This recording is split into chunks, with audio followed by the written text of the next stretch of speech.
What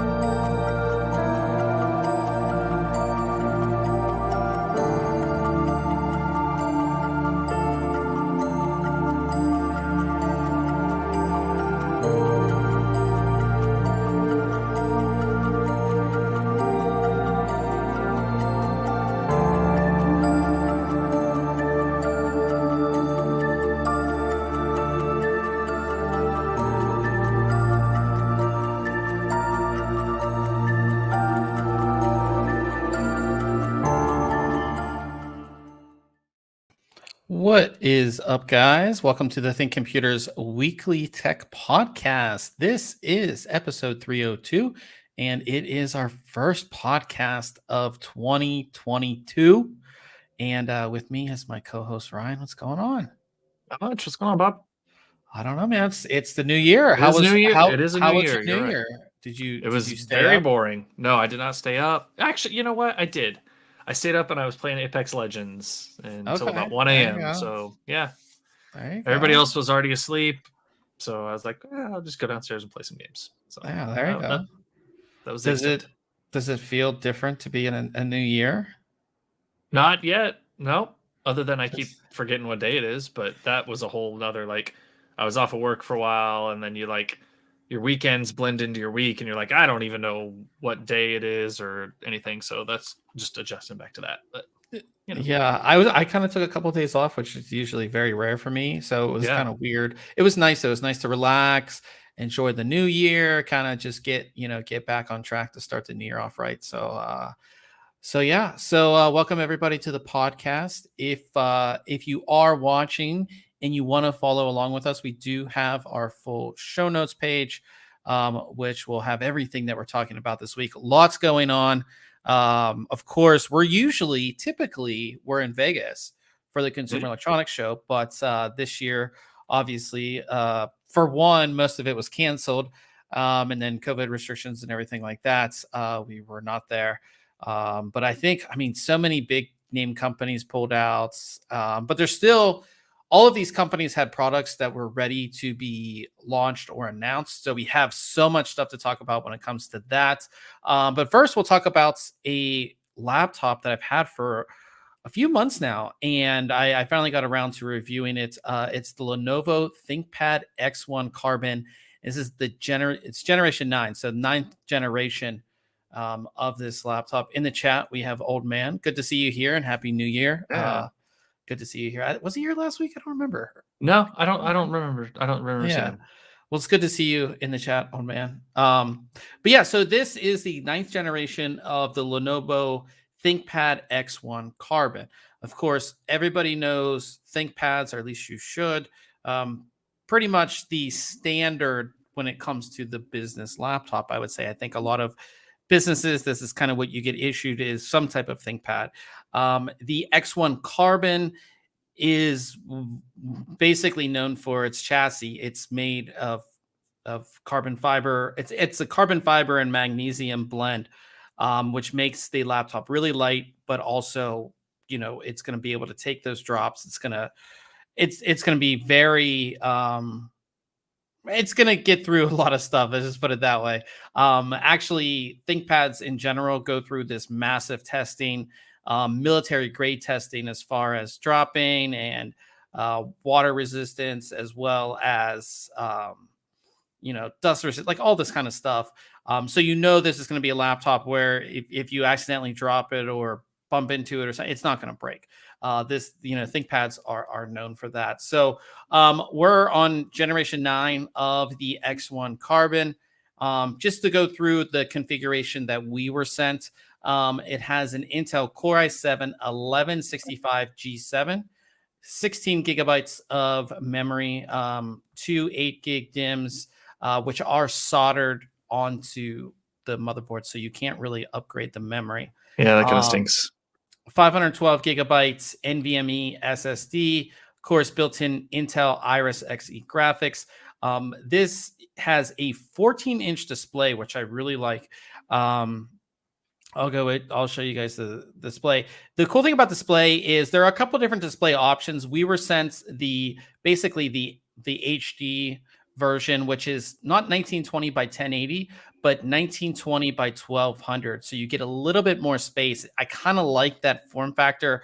It's a 16 by 10 as opposed to a 16 by 9. Just gives you a little bit more space. So if you do get the lower option for the screen, you still get a more than enough room, I would say, to work with. The display is an IPS display as well, 400 nits brightness, not the brightest display, but I felt it was decently bright for kind of what you're going to need it for. Now, the laptop itself is incredibly thin and incredibly light. Just under 2.5 pounds, so 2.49 pounds. It's the lightest laptop that I've ever used, like that I've ever personally reviewed. Most of them are in the 3 to 5 pound range, depending. This is incredibly thin, incredibly light. It is just it just doesn't feel like you're adding anything to whatever bag you're throwing it into or whatever. I took this on a trip across the country, and I threw this in my camera bag, which was loaded with camera gear, my drone. It didn't feel like I was adding much more to it, which is pretty cool. It does come with a very small power adapter as well, 65-watt power adapter, which you can see right here. Very, very small. Doesn't take up a lot of space either. And the really cool thing about that is that it supports rapid charge. So within an hour of charging, you'll be up to, you can go from 0 to 80% charge in the laptop, which is great. So if you are traveling, most layovers are typically like an hour. So you can basically get almost up to full charge within that time being at that layover or whatever. Pretty awesome. Again, this is more of a business laptop, so I think that definitely is a good thing there. As far as ports and connections, on one side here we have 2 Thunderbolt 4 ports.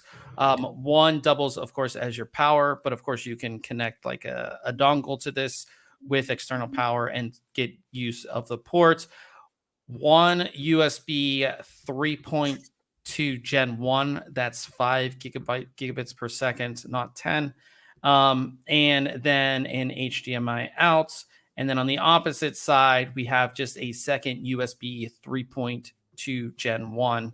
And then a combo headset, 3.5 millimeter headset, and your Kensington lock port on that side.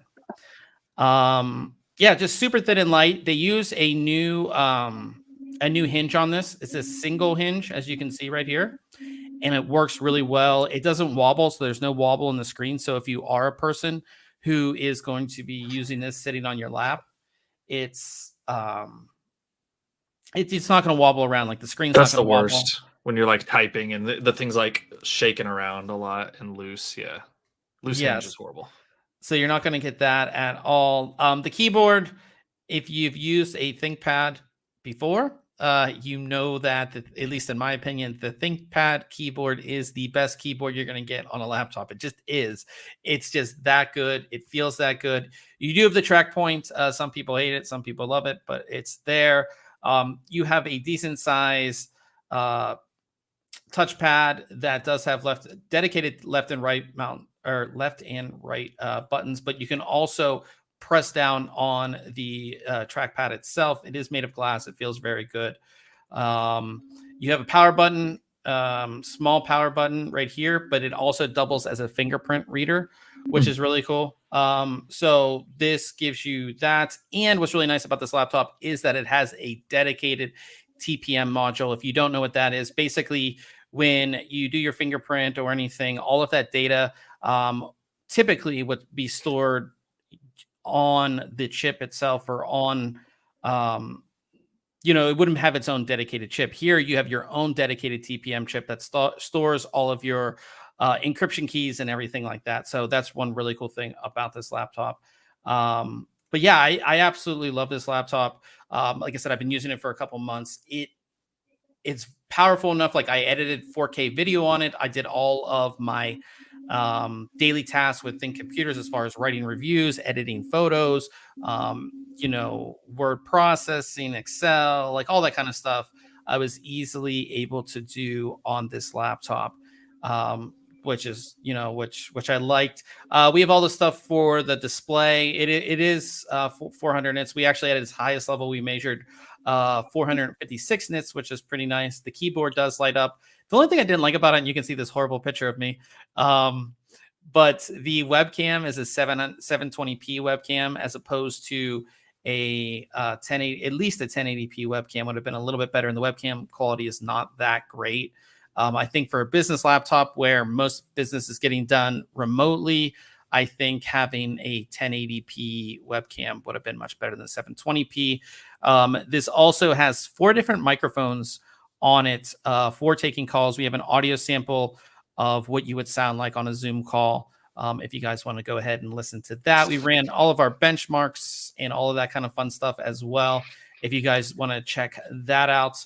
But like I said, I really like this laptop. I think that it's the perfect laptop that's powerful enough to just, it feels like it shouldn't be as powerful as it is, but it is that power just because it's so thin and light. Again, I've never reviewed something this thin that can do everything that I want. For me, the main things that I want to do is be able to edit video, 4K video, and I want to be able to have like 7 or 8 tabs open in Chrome, Yep. and just be doing my daily tasks. And this does it. And it's, again, super light, and the rapid charge definitely will come in handy. The security features, if you need them, will definitely come in handy. The only thing that I didn't like is the USB ports, for some reason, are USB 3.2 Gen 1 instead of Gen 2. The platform, on the type A ports. Yeah, so the platform supports Gen 2, and you would basically double your speed. So if you connected an external SSD, it would only run at 500 megabytes per second instead of 1,000. So that's kind of, Yeah, you get used to like having those fast ports, Type C ports, and then you almost expect, well, if it's got that, these Type A ports must be, 3.2 Gen 2. They're not. That stinks. Yeah, and the thing that the Thunderbolt 4 ports will run at USB 3.2 Gen 2 speeds. So you do get that there, but it just would have been nice for those to be a little bit faster. But beyond that, it's a really great laptop. I gave it a 9 out of 10 and our recommended award. There are a bunch of different configurations. You can get it with a 4K display. You can get it with a touchscreen. Ours wasn't touchscreen. You can get the 1080p with a touchscreen. There are a bunch of different processor options. Obviously, you can upgrade your memory, or only go with 8 gigs, different storage options. It starts at $1,475, and you can go all the way up to basically $2,400 with like the most maxed out configuration. And you can do all the configuration on Lenovo's website. Of course, you can buy it on Amazon and pre-configured and things like that as well. So check out the review. Like I said, I was really impressed with this. And I think we're kind of coming to that point where we have that thin and light that can do everything, right? I think we were held back a lot of the times with storage, because in order to edit 4K video, you need that faster storage, or like the video will skip and it's not a good editing experience. And I think with the optimizations in the processors for video editing and things like that, as well as the storage, you're getting everything. So like, again, on a thin and light, you can do pretty much anything. Well, and with that 4K video, you've got large file sizes too, right? So like, to compensate, sometimes you'd end up with a machine with a spinning disk in it, right, to get the capacity, which isn't great for editing that video. So yeah, I think you're absolutely right. Yeah, with storage. Yeah, so it's, again, I like I said, I really like this laptop. The only thing I would like to see different in it is if you could upgrade the memory. That's like my only drawback on this thing.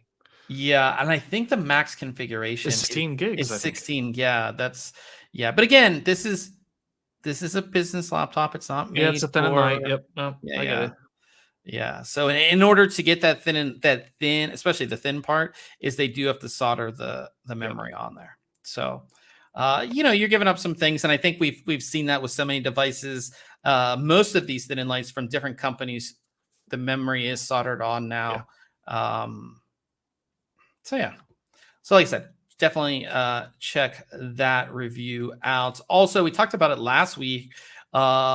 The best case mods of this past year. So if you guys didn't know, every week, every Friday on the site, we have what's called Case Mod Friday, where we basically feature a case mod or build that's been completed in the community. And the community of awesome case modders and builders is just huge now. So every week we feature one. And then out of all the ones we featured in 2021, I went ahead and picked, I think, 5 of my favorites. And we'll go ahead and go through some of these. The first one, Alex Banks Project NSYS, which is completely custom made. The entire thing is this custom made beast, which I'll bring up here. Some of the pictures.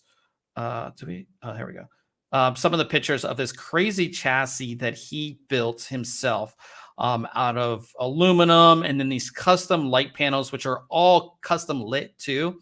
And The then front one's a distribution block. Yeah. yeah, this one right here, yeah.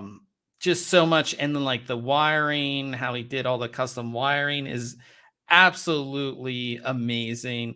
The lighting, like I said, is excellent on this. It's just a great showcase build. So this was definitely one of our favorites, like the custom um, stuff for the graphics card, like everything in this build is absolutely amazing. So definitely check that one out. We have links to all these too. So if you go to the best case mods article, we have links to all of these. The next one is Tim Pile, which we feature a lot. He has some really great builds. This one is called Project Sat, which is themed after a satellite. And he did something really cool that you don't really get to see as much through the photos. But basically, as you can see, the build looks like a satellite, right? It looks crazy like a satellite. Full water cooling build, but these, I guess you would call these wings, or they're kind of meant to be like the Solar panels. solar panels. Mhm. These actually move and kind of go down. You can see that's why he used he didn't use hard tubing, he used soft tubing here, that you can kind of see. I thought that's so cool and so unique. And kind of just pushed like when we saw this, I don't know if there is a picture of with them down. No, I don't Oh, think. there's the bottom one was. I think one of them was down and one of them was up. Oh yeah, so you can see how they go down like that with the soft Well, and tubing there. they fold in 2 places, Yeah, they do. which is Um, which is awesome. yeah, so to be able to kind of come up with that in your head so that the water cooling would still work, and just a really really cool build. You know, just awesome. Um, yeah, so definitely check that one out as well. We also have, I really like this one because I felt this was, we have Snef's Project Glacial.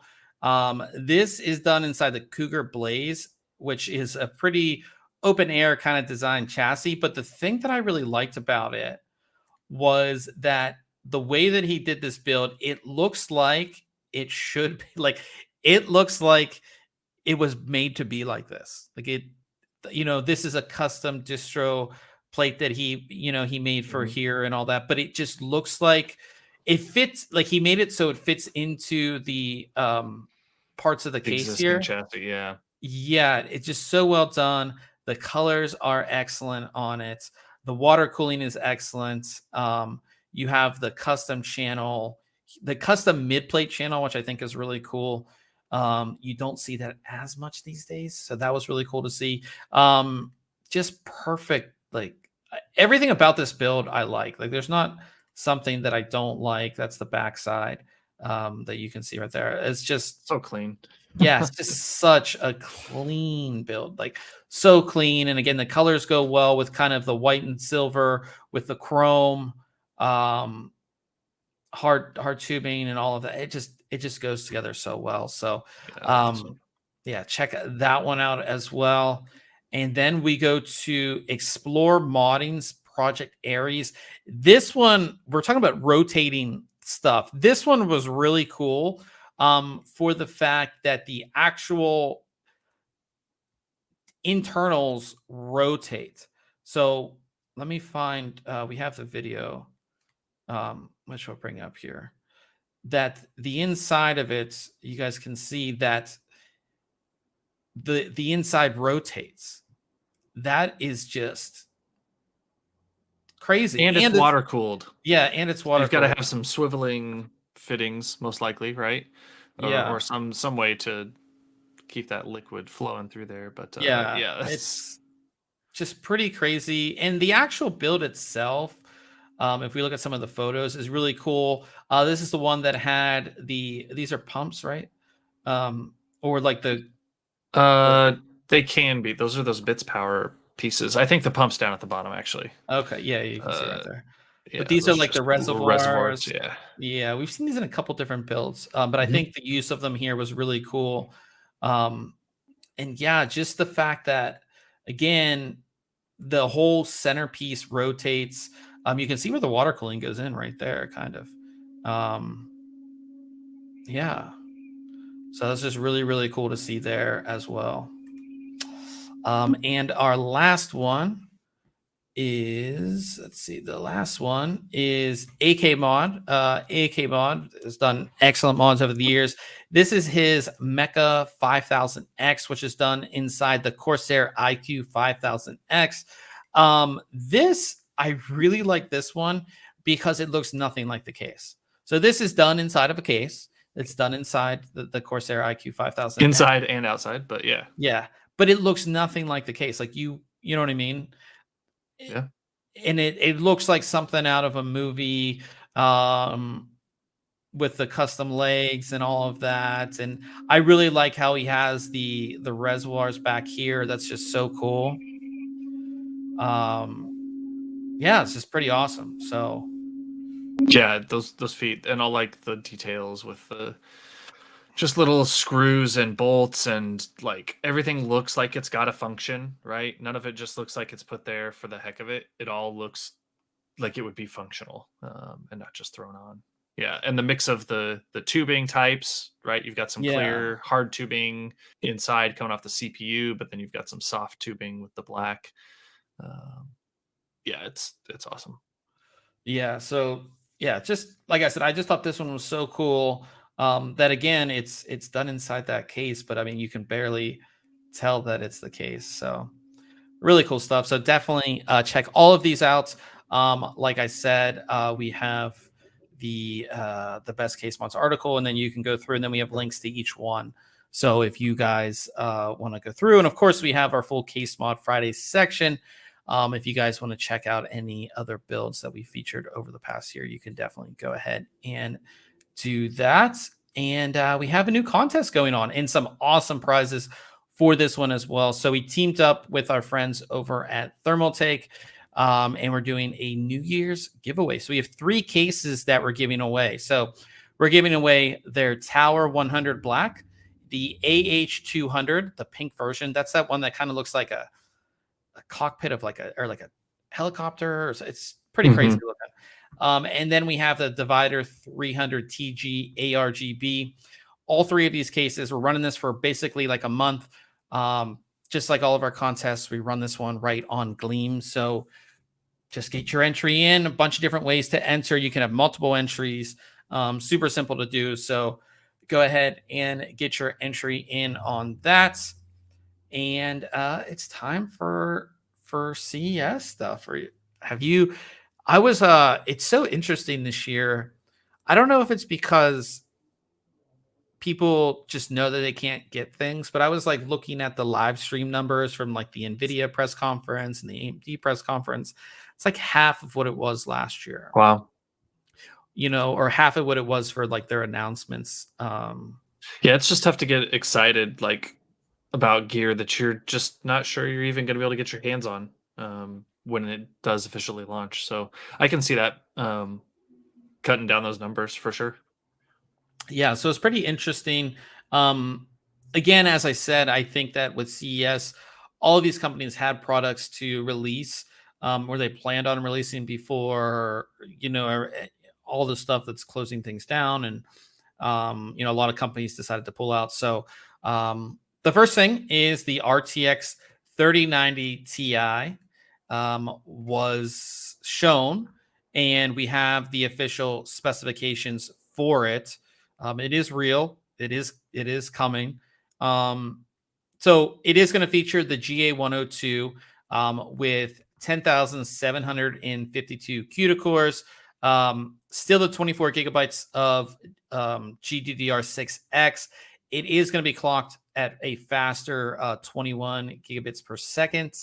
So about 7.7% faster than the current RTX 3090.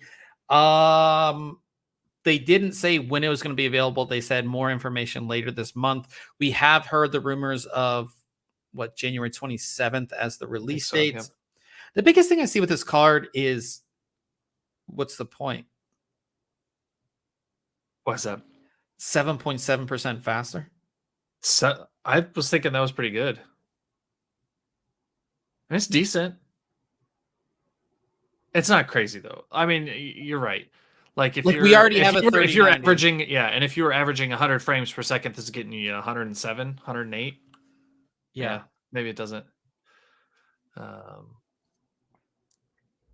mean, you might get some additional performance or feelings out of that faster memory, right? But okay, here's the thing. So like a 3090 is already hard enough to come by. Oh, sure. So 3090 Ti is also going to be very hard to come by, and it's going to more expensive.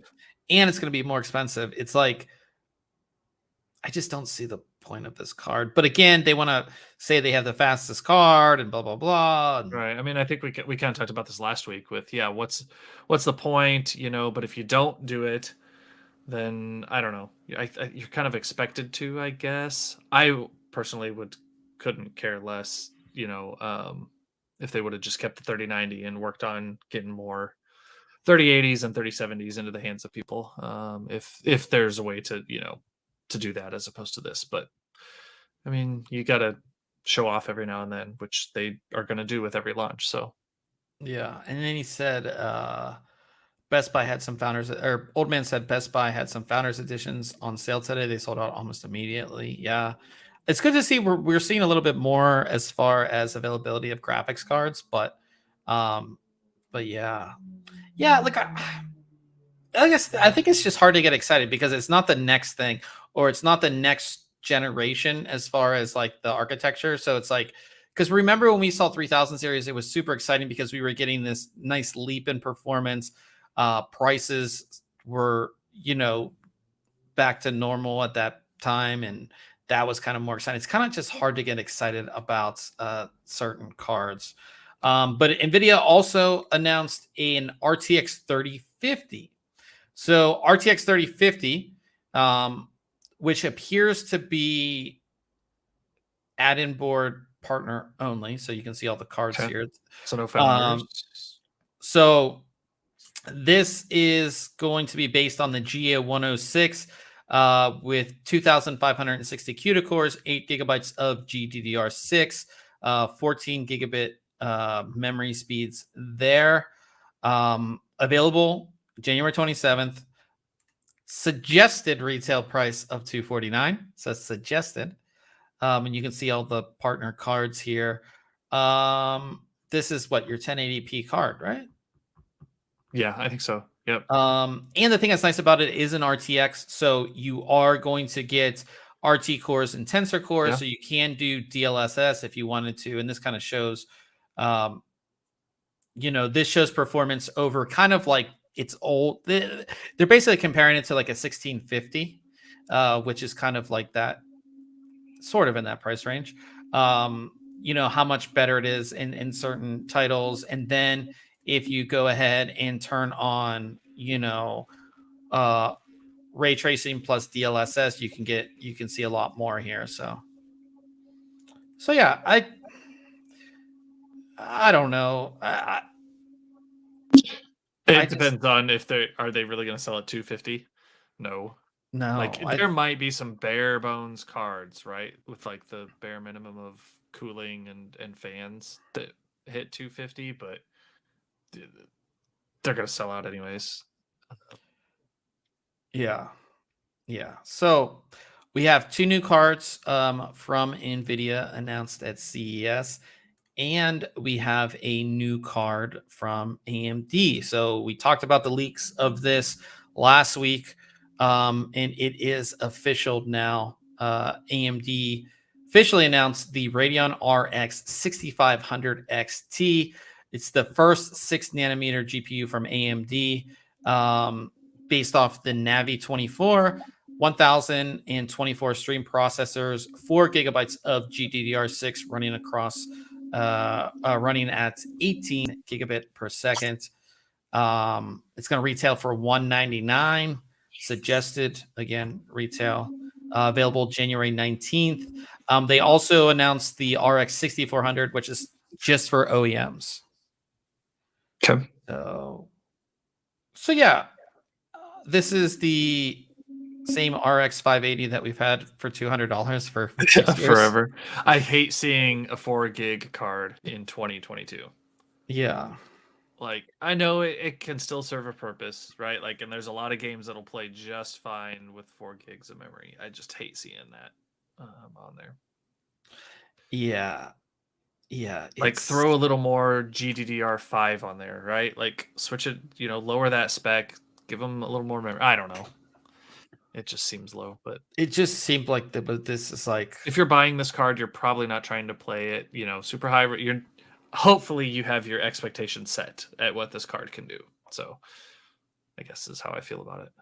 Yeah, that's kind of how I feel as well. So those were the big graphics card announcements at CES. Kind of what we did expect, pretty much what we expected on both sides. And yeah, you have your 1080p cards from both AMD and NVIDIA, and then you have your crazy card that nobody needs from NVIDIA that nobody's really excited about either, which is kind of funny. So yeah, can you mute your mic, because we're getting that feedback again.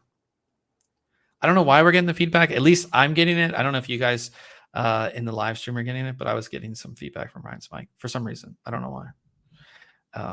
But in any case, let's move on to CPU stuff. Oh, actually, wait, we have one more GPU thing, which is actually pretty cool.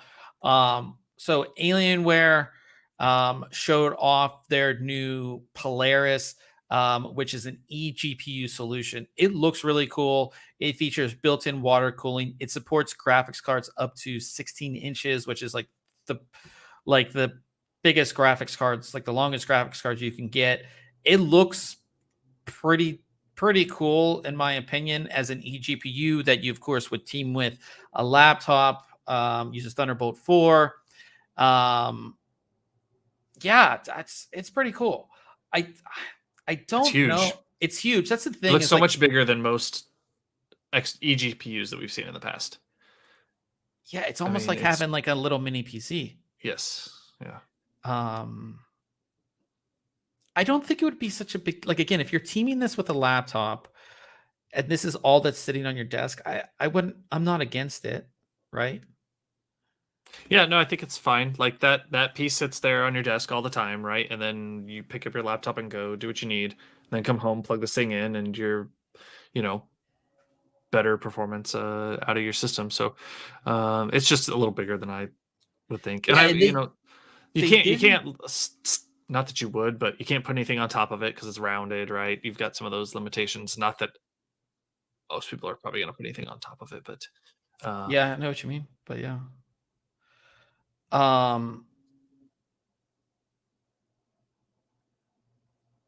Yeah, it has a power supply built in, 330 watt AC adapter, and then it has built-in water cooling, which they don't show in. Where's that at? Yeah, it didn't has it built in. Like where? Yeah, I don't I don't know. That was never shown. And I looked at the other articles that I saw on this, and that was not Mhm. shown either. But I think it's like a 240 that's Or is it on. like ambient cooling for the environment? You know, like are they somehow just like cooling the case itself I don't with water know. cooling so you can put in whatever card you want? Because with that in that image where they've got the card pulled out, it's like a Yeah. Founders Edition card, right? But you Yeah. scroll down and is that a Founders Edition? I mean, who knows what's in there? I don't remember what the Yeah. lighting is on the Founders card, but you can kind of see some in the image above there, some lighting on the card. Um, I don't think that's a I, Founders Edition card. yeah, I don't know. So you're probably not putting the liquid cooling on the card itself. So maybe they're using some form of liquid cooling to keep the enclosure cool, which therefore then helps keep the card cooler. I don't know. Yeah, I don't know. It's pretty interesting. Neuroflame in the chat said that external GPU is the size of a mini ITX PC. Yeah, that's kind of thing. Like, I think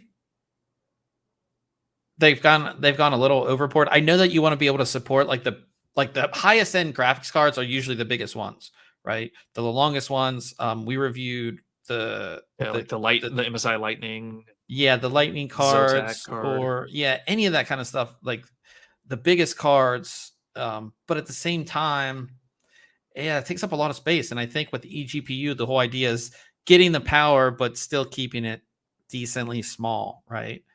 Um, so yeah, I think it looks cool. I think it would look cool on your desk. And again, it's the perfect solution if you are like a hardcore gamer and you have, say, like they show it, a laptop that has a 4K screen or even a 1440p screen, and you want to be able to push those frame rates on that screen. You need an eGPU, especially in certain titles. So yeah, or if you're hooking your laptop up to a bigger monitor or something like that, I like it. It is just decently big. So we'll see what this is. Just it's a concept right now. We'll see kind of what the final I assume it's going to look very similar. These things, I Um, always wonder how, like, who gets these, but they must be popular enough because we've continued to see companies come out with designs for eGPUs, right? I don't know yep. anybody that has one, but they must be popular enough to continue I designing think them. we're kind of we're desktop people, right? We want to build our PC, but there's so many people that game that like the idea of a laptop because they can take it with them, they can take it to different room. You know what I mean? It's kind of like a different experience for them. But again, they're gamers, so they want to be able to play at high Sure. frame rates or pushing an external display, like whatever it may be. This just might be an easier solution Right. for a lot of people that don't want to build their own PC per se. So yeah, so that is the Polaris. And again, we'll keep you updated on kind of what the final revision of that will be. CPU time, and there's some awesome stuff, awesome CPU stuff shown at CES. The first one is that AMD announces a new Ryzen 5000 series processor. So it's kind of interesting. So they announced a Ryzen 7 5800X 3D. And the 3D stands for 3D vertical cache. So basically, and if you guys remember from Ryzen 3000 series to Ryzen 5000 series, there was a massive jump in gaming performance. The reason for that massive jump is because they added more cache. You would see if you would we in our reviews of the 5000 series, you saw if you just slotted in on the exact same system, same specs, 3000 series to 5000 series, you'd see a big jump in gaming performance. Sure. Marco's in the chat. Good to see you, Marco. I don't think Marco's at CES either. I think he's working from home as well. But good to see you in here. So what they've done here is use this new 3D vertical cache stacking technology, and they've added 64 megabytes on top of the CPU core die. So basically, you're getting 96 megabytes of last level cache, which is going to help with gaming performance. And kind of this totally non-technical way of saying it, it's going to give you better gaming performance. And this is basically AMD saying, hey, we have the fastest gaming processor now. They were beat out by Intel's Alder Lake Core i9 12900K. And this is kind of like this is kind of like them saying, hey, we have the fastest gaming processor. Interestingly enough, it actually runs slightly slower than the original Ryzen 7 5800X. Base clock of 3.4 gigahertz. It boosts up to 4.5 gigahertz. Of course, it's 18 core, 16 thread. You can kind of see the performance boost that you do get, and they're actually comparing it to their 5900X. A little bit, like I said, these are all in games, what the performance you would get. It's kind of just like a little bit of a holdover, I would say. It's expected to launch this spring. No word yet on pricing. But if you're, and AMD did say this in their presentation, it's like, this is a processor you're getting if you're strictly a gamer. This is basically made to give you the best gaming performance possible that they can give you. Old Man said, would this count as a refresh? I wouldn't say, because it's technically this. Well, I guess it's not technically the same tech because it has the cache on the chip. But I'd call it a refresh. Is it though? It's unclear if they're going to be doing this across the board, right? Or if this is like a specialty type thing. Yeah. Yeah. Wow. Seems to me that this is a specialty type thing, but I could be wrong. I don't know. Keeps the same TDP.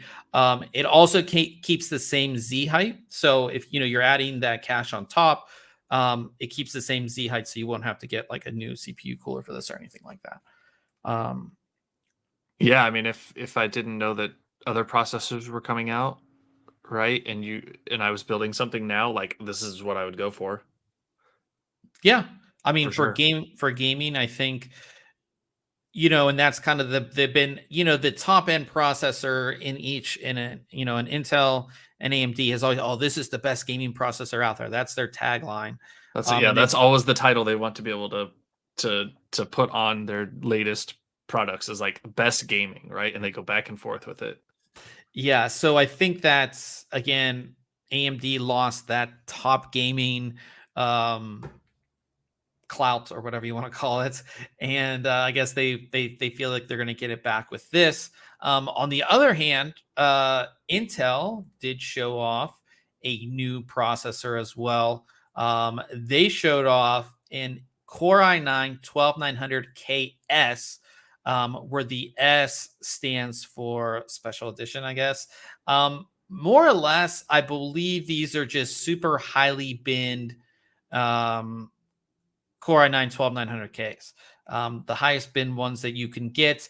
This will boost up to 5.5 gigahertz. That's on one core, and it will all core boost to 5.2 gigahertz. They did show it off. It did have an all core boost to 5.2. I don't think during the demo that it hit 5.5 on the one core, but it's supposed to. And I guess this is kind of their, this might be, I guess, is their response to AMD. The Intel presentation was like 2 hours after the AMD one. But yeah, since Silicon Lottery shut down, so you can't buy highly binned CPUs anymore unless you're buying a bunch and then figuring out which ones are the best. I guess this would be a way to get the highest binned Intel processor. Now, interesting that they did say that it's going to be, the chip is going to be shipping to OEMs this quarter. So we don't know if you can actually just buy the processor or if the processor is going to be just going to OEMs. So like a CyberPower would get it, and like it would be in like a special edition HP Omen. It would be in a special edition Alienware. Like, we don't know what, like, if you're going to be able to, if you're going to go to the store and buy this yourself. If you I'd hate to not see it available like that, unless it's, they have a small enough yield of these that they're like, well, we're gonna only supply them to OEMs then, right? That would be my only reason for limitation, I would think. Yeah, so wonder how many of these they do have, and yeah, but 5.5 gigahertz even on one core is Yeah, pretty, that's high. Yeah, that's crazy. yeah, pretty intense. And then 5.2 on all cores. We don't know what cooling is needed. Maybe there's special cooling that's like, So say this thing's gonna get hot. yeah. So yeah, pretty cool stuff. From both Intel and AMD. AMD also did show off Ryzen 7000 series. Ooh, are you excited? Since we're both Yeah, Ryzen I people, am. yeah. So they showed 5 nanometer Ryzen 7000. If you're asking, like, wait, we were on Ryzen 5000 series and then we're skipping to 7000. We also went from 3000 to To 5. 5000. Mhm. Basically, the Ryzen 6000 series, which they did announce, is for mobile. Couple parts. Yeah. So mobile parts. So the Ryzen 7000 series is for desktop. So that's why we're kind of skipping. I mean, I'm excited for Ryzen 7000, but I'm not as excited as I thought I would be after this presentation. But that's only because we Yeah. didn't really hear a whole lot. Yeah, they just kind of showed it. They showed a demo playing Yeah. Halo Infinite with a Ryzen 7000 chip hitting 5 gigahertz on all the cores during the test. We did get to see, the new look of the processor with a new integrated heat spreader, which I feel like this thing's just asking for trouble with thermal paste. You know what I mean? Like, I mean, yeah, you because you can know how see. it is. Like, even on a thermal spreader that goes like all the way to the edges, when you're cleaning it off or whatever, some of it like falls down over the Yeah. side, and then it's on the PC board. With this, you're like, I'm looking at this thing going, oh, this is gonna be a mess to clean up. Yeah. So the reason we do have a new integrated heat spreader is because AMD is moving from pin grid array, so PGA. They're moving to land grid array, LGA. It's the same type of socket that Intel uses on their processors. Um, and this is the first real official look at the socket. It's going to be LGA 1718. Of course, we'll know it as the AM5 socket. It does support PCI Express Gen 5 or PCI Express 5.0, as well as DDR5. So the platform will be on par with Intel as far as DDR5 and Gen 5 PCI Express. I think the most important piece of text on this screen is compatible with AMD's socket AM4 coolers. So your Yeah, coolers that you have now, you don't have to get a new cooler for this. That's awesome. yeah. Gen 5 and DDR5 are important as well, but you know how we are with like compatibility, just I like think AM4's been the whole time, right? You've had compatibility for the longest time, and keeping that cooler compatible with this new offering is awesome. I think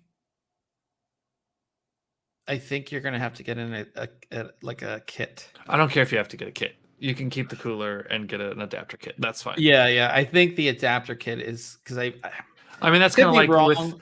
like on the Crosshair, what was it? The Crosshair 6, the original board for Zen had mounting brackets for AM3 and AM4. It had like holes in the board to support previous. So I can see them Yeah, doing something similar. Yeah, an adapter of some sort. But the fact that your cooler itself will work sounds good to me.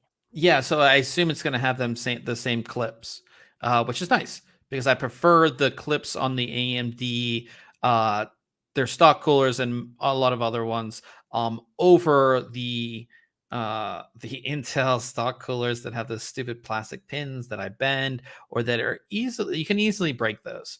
So good to see. And yeah, so we'll keep you updated on that. They did say Ryzen 7000 series will launch later this year. So it's kind of interesting that we're going to have new Ryzen processors and that Ryzen 5800 X3D in the same year. Yeah, the X3D card or chip feels very close to this launch. Feels late, but maybe they've got a bunch of wafers sitting around they need to get rid of. Yeah, so not exactly sure. We have you pick your nose, brah, in the chat. Keep on the chat. He said 3D V cache is good only if it's utilized.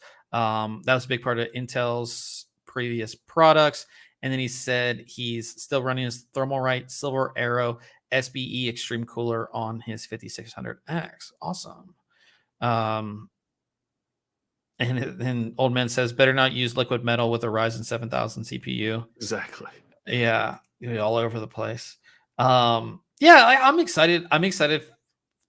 I always get excited for new platform launches.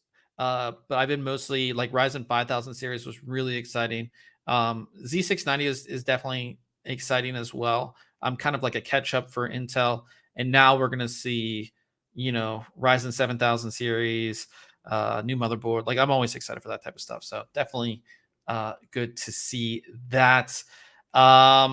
Monitors. Some crazy Samsung monitors I've seen today. there's been a lot, and again, everything with CES, guys, like we're only picking certain things that we wanted to talk about, but there's so many monitors being announced at CES. But we picked two from Samsung because I think they're pretty interesting.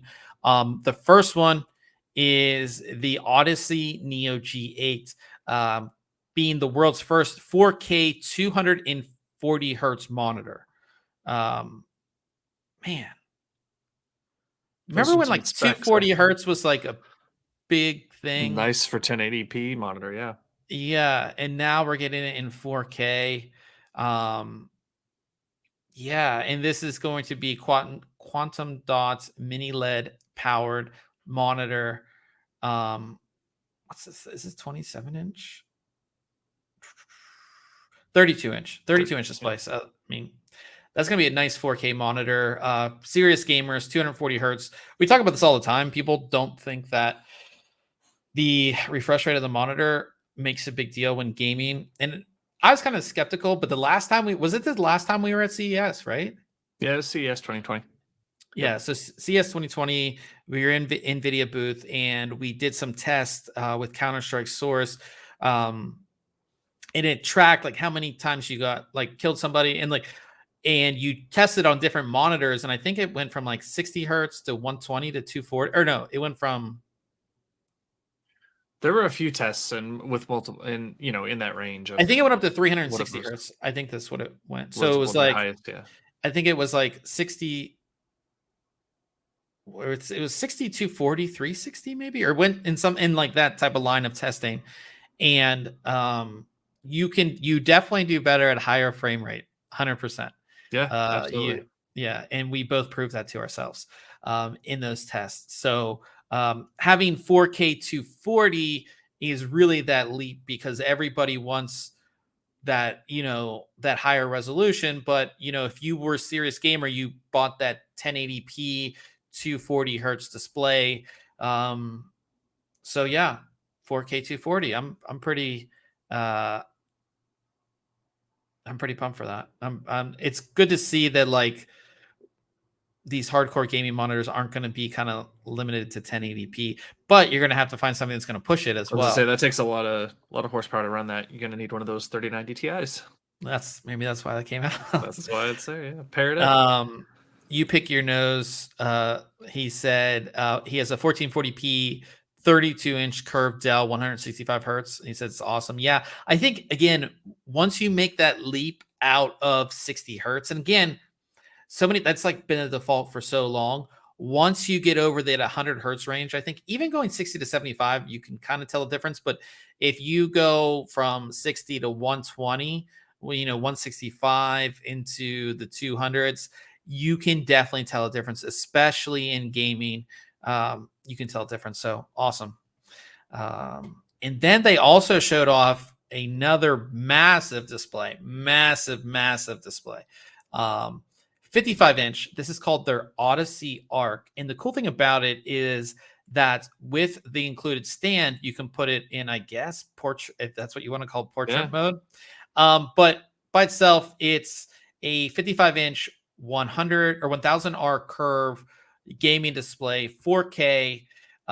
It's also quantum dots, mini LED, 16 by 10 aspect ratio. But the cool thing about it, we can kind of see from these pictures on Twitter here, that they have the stand allows you to put it in this kind of orientation. And I'm kind of showing here this orientation. It would be great for streamers, right? I have different screens here that I'm looking at as I'm streaming. A gamer would have their, their game here. They could have their chat up here, or actually probably be easier if it was down here. They could have all their stream stats kind of up here, all in one central display. Kind of makes it look like a cockpit or something kind of crazy. Yeah, I mean, this design makes perfect sense. Like, because in my setup, for example, like I've got my regular gaming monitor straight in front of me, and then a 4K monitor above, and it's tipped back or towards me, just like this monitor is when it's in this orientation. So, I mean, it's above me, right? Like its screen bottom is higher than my eye level, and then goes, quite a bit up. So this makes perfect sense. It's doing what most people probably do in this setup in one screen, and then has the ability to just, let's go back to widescreen, Yeah. and get that widescreen. And I think they'll orientation. have Samsung will have some cool software that will allow you to split your screen this way, in portrait mode, in different Yeah, quadrants and stuff that you it'd could be awesome if do. it had some sensing too to switch, back to landscape and Oh flipping those yeah. back around, right? Because that's kind of going to be a pain if they don't do something like that, I think. Yeah, I'm sure Samsung will have something like that. It is pretty interesting. I like that it's all built into like the stand. Um, the stand, you can see that it supports, all of that. So I think that's really cool. Yeah, this is pretty And it has interesting. a little, what is the little dial that comes with it? The dial, Is that to um, control some of yeah, the? that's I was reading somewhere. I didn't put it in the article, but yeah, the dial, which you can see here, allows you to change certain things on the display as well. I forget Hmm. specifically. But yeah, how cool, like that's pretty cool. Um, I like that we're getting, we've had these big displays, but I like that the reason I have this massive display is to be productive, but like you want to be able to have things on multiple screens, and we're getting these big displays that the manufacturer, because I can put this 49-inch display in portrait mode, but I need a like a Stand monitor arm, or arm, yeah. But with this, it comes, the stand has it, and that's pretty badass. Um, no word yet on pricing or availability. It's 55-inch 4K, expected to be expensive, I would say. But yeah, pretty cool monitor stuff. There's, like I said, there's so many other monitors being announced at CES. I just saw one on Twitter. MSI has a 360 hertz monitor. Was it? No, it wasn't. It was 2K. But yeah, there's a lot of stuff going on with monitors at CES, and like big format gaming displays. I think Oris had one. I forget. There's a couple other ones that I saw being announced. So lots of cool stuff there. Also, when it comes to cases, the coolest case thing that I've seen is that CyberPower PC announced this case, or the series of pre-built PCs, but it seems like they're going to sell the case by itself.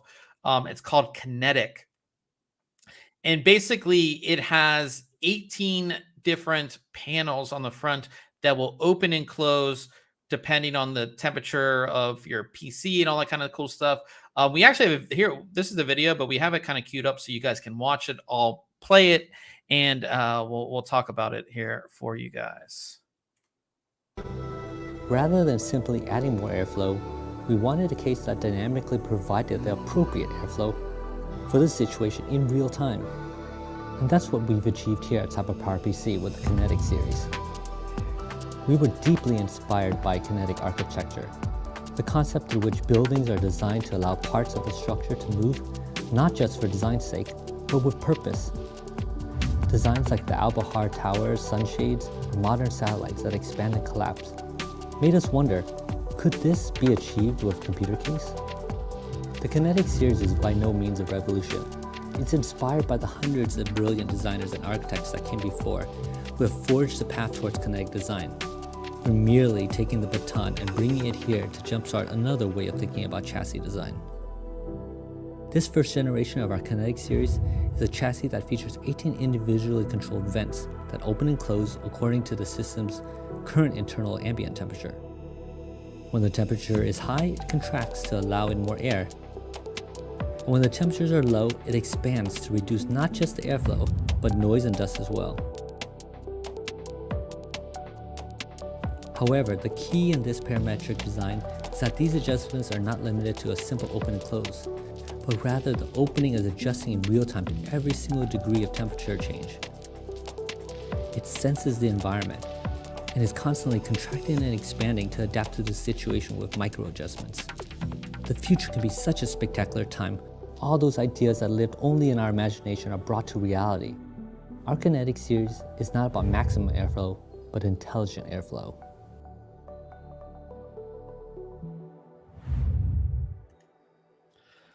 What'd you think? Oh wait, you're muted. Oh, you're still muted. Oh, I know. There you go. How do you? I think it's awesome.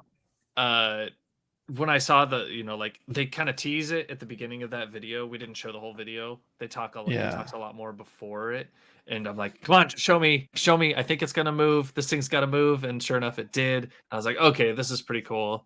You and I were kind of talking about it, and you were wondering, and I had the same thought of like, well, how loud are these things, and what's the mechanics what mechanics are being used, and that'll kind of determine how loud this thing is. Right? That's the thing is, and you see all of the hinges.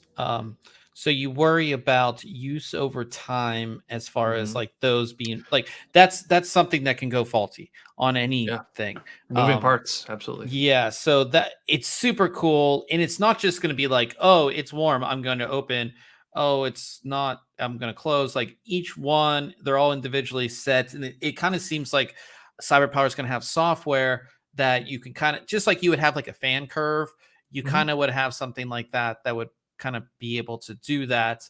And the cool thing, at least from what I read, is that this system, you can buy the case, and the case is only going to be $249. That seems pretty affordable for this, honestly. I thought it was going to be a lot higher. Yeah, same. So yeah, Old Man was saying in the chat that there was another case that had louvers that open and close. Wasn't there an Alienware PC? Maybe it was an Acer that on the top had like these louvers that kind of like, did this kind of thing and would open and close. And then I remember that I had that was the N-Win that kind of moved up and down. The 915 that had the oval shape. Yep. Yeah. This is cool. I like this because it's intelligent. It's not just an open and close. It's based on temperatures.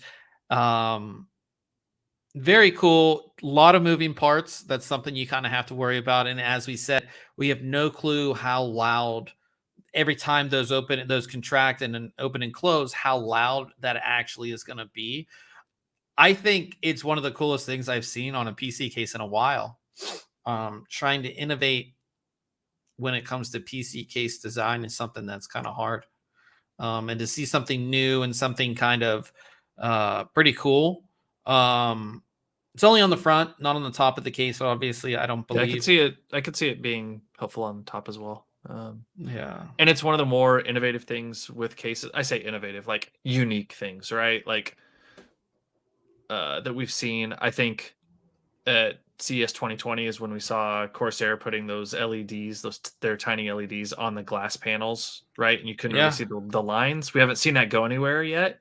That was pretty unique. This is, to me, pretty on kind of that same level of something different as far as case design goes. Whether it's turns out to be functional or really productive, we'll see.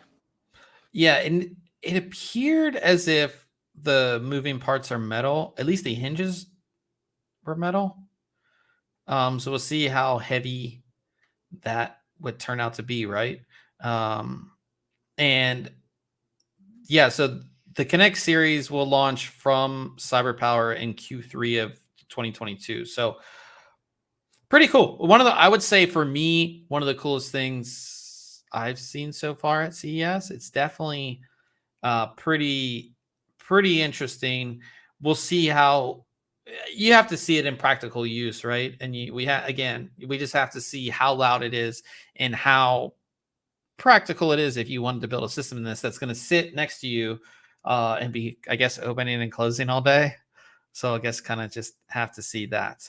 But yeah, our last piece of news from CES is that Phison announced their first PCI Express 5.0 controller, the E26. So get used to hearing E26. Oops. Let's put the thing up. There we go. Get used to hearing E26 because that is going to be the controller that a lot of the first generation PCI Express 5.0 NVMe SSDs will be based on. And basically, it's going to give you sequential read of 12 gigabytes per second, sequential write up to 11 gigabytes per second, 4K random read up to 1500 IOPS, 4K random write up to 2000 or 2000K IOPS. Yeah, man. Yeah, that's crazy. Those numbers are nuts. I'm excited for this. Yeah, and they have some just some of their drives, pre-made drives all done up. But all the manufacturers that don't use their own controller, like the ADATAs and the Patriots and who else makes us Kingston. the Kingstons, like they're all going to be using this controller in their new generation of drives. So that's definitely really exciting. Just the speed, and it just seems like I know Gen 4's been here, but like it just seems like we're just going past it already. Yeah, I mean it's been around since the Ryzen 5000 series. That's kind of what brought it into our realm of use. But yeah, it seems like we're already moving past that. Yeah, it's just So I think this kind of seems that gives us an idea that we've seen some reports of like 15, 16 gigabyte per second drives, but I think this first generation we're going to average around 10 to 12 gigabytes per second on read and write, which again is still massive jump. I think we're around 7,000 is kind of the highest on Gen 4, so just a nice little bump up again. Just is super fast drives. So excited to see all the drives that will be based off of this controller. That kind of rounds out our CES news. Now, if you do want to follow everything that we're covering from CES, we didn't put everything in this episode that we posted on the site. But if you do want to follow our CES news, there's just a little tab at the top here that just says CES 2022. You just click in there, and that has kind of everything just some, like I said, a lot of stuff that's being announced at CES, and we've been kind of crushing it on articles all this week, and we'll definitely pretty much next week will be another CES episode because there's so much to cover, and it is I would say it is a little easier to cover it from not being in Vegas. I would say. What do you say? What do you think? You're muted. Sorry, I went off my tab and then I was. Oh, that's all right. Couldn't use my mouse all of a sudden. Yeah, I mean, I haven't done any articles or anything, obviously, for CES this year, but you don't have to compete with the walking and the tiredness and just that town just drains your energy, and being up late at night to go to events and just all the walking in general. So I'm sure it makes it writing things much easier. You're working in an environment that you work in all the time. Your workflow's comfortable there instead of us being around that table in the kitchen, like, typing away stuff everywhere. Right. Yeah.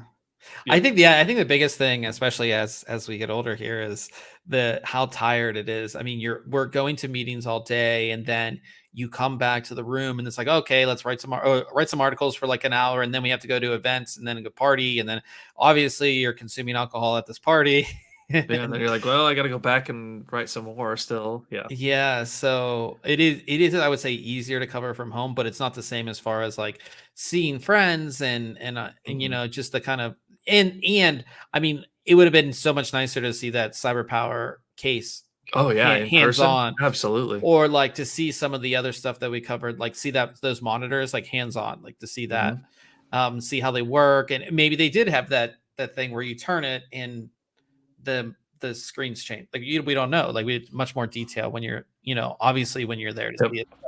Kind of Those bums. are those things that some people.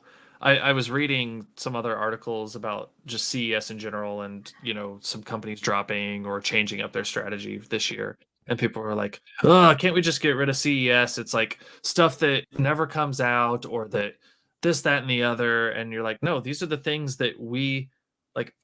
The answers you want to get a lot of times can be obviously gotten there, right? We want to Yeah. know how loud is that case when it changes. Well, like I don't know. I'm gonna have to email somebody or tweet somebody and ask them, or find out from somebody that was there. How loud And is it, this thing? and And it's like if they're like a specific PR person, there's things they can and sometimes they, can't. yeah, they would just won't tell But you. like if we're seeing it, I'm like, yeah, okay, it's really loud, or it's not really loud, it's silent. Like we, Right, we don't right. know. Or like if you hear about this product and I like, yeah, the demo they couldn't get it to work. Like we've seen things where like they couldn't get it to work. I remember, not to go totally off here. So there was like this was like maybe like 8 or 9 years ago. There was like this cell phone that was supposed to be like indestructible. Like you couldn't break it. It was waterproof. They had it in like a tank of water, and then he's like, yeah, like you can't break it. And like the guy who was giving the demo, like threw it off like a table and it just cracked.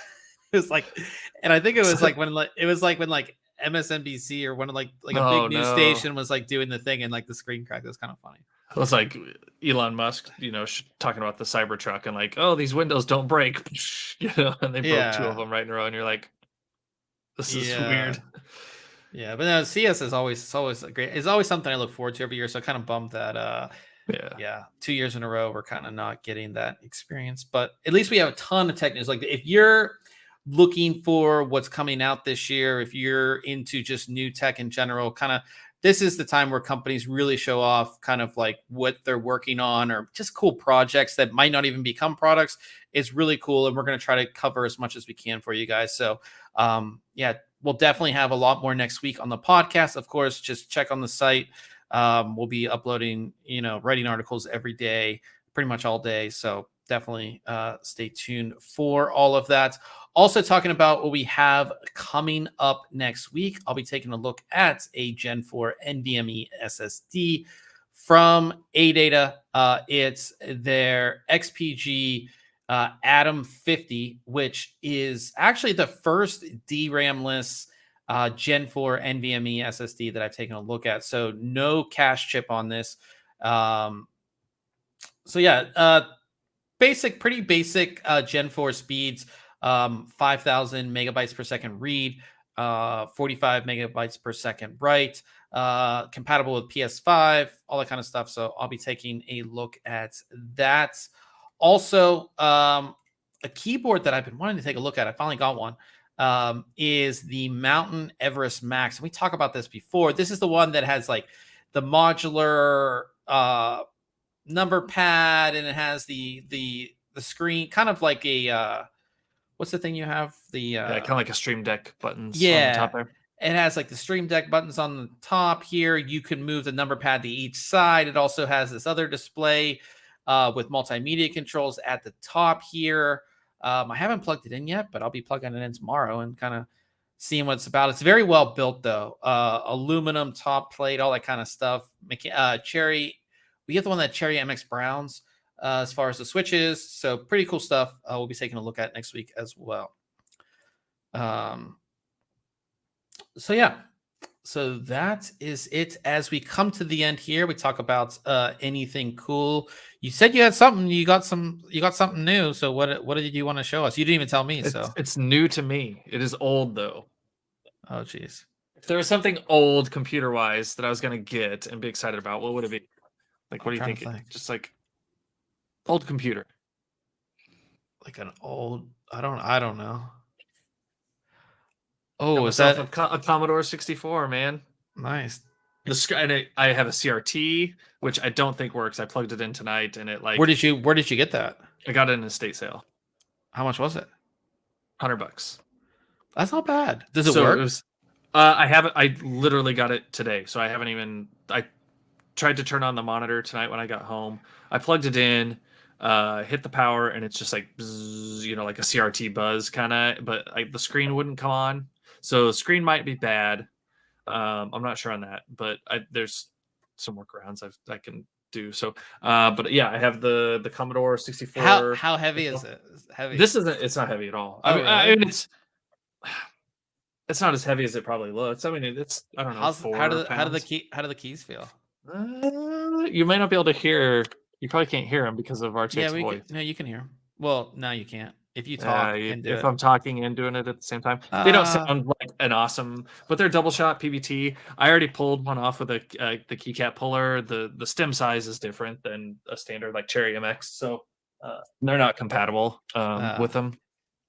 But I got that, the monitor, like I said, a floppy disk drive, the power supply, a controller, like a joystick controller, and then like a bunch of floppies with games and stuff on them. So That's pretty exciting. yeah, I knew we'll when see. I knew when you said something that you would get, it would be something old, but I was thinking like what that you could like hold up. Cause I'm like, it's not like a big, like, Yep. That's pretty cool. I haven't got anything tech wise. I have a bunch of stuff behind me that we'll be reviewing. That's right here. Also some new stuff coming out this month, so definitely stay tuned for that. I did want to tell you guys about a really cool documentary on Netflix. We always talk about stuff, and this isn't like tech related at all, but I thought it was really good.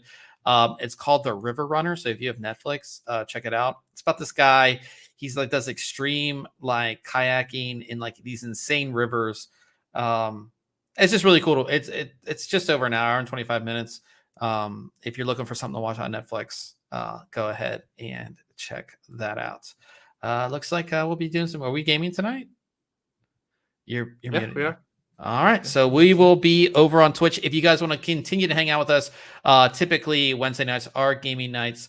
So it's twitch.tv/ThinkComputers. Go ahead and go on over there. If you are leaving us and not heading over there, we want to thank everybody in the live chat. Mr. Old Man, Marco was in there. We have You Pick Your Nose, bro, was in there as well. So there's some cool people in the chat this week. Thanks everybody for coming out. And of course, if you listen to the podcast later on audio, or if you watch us later, we definitely appreciate you guys watching as well. And definitely stay tuned next week. As I said, lots more to cover from CES. So we'll be the same time next week again, 5:30 p.m. Pacific, 8:30 p.m. Eastern time. So definitely stay tuned for all of that, and we will see everybody next week.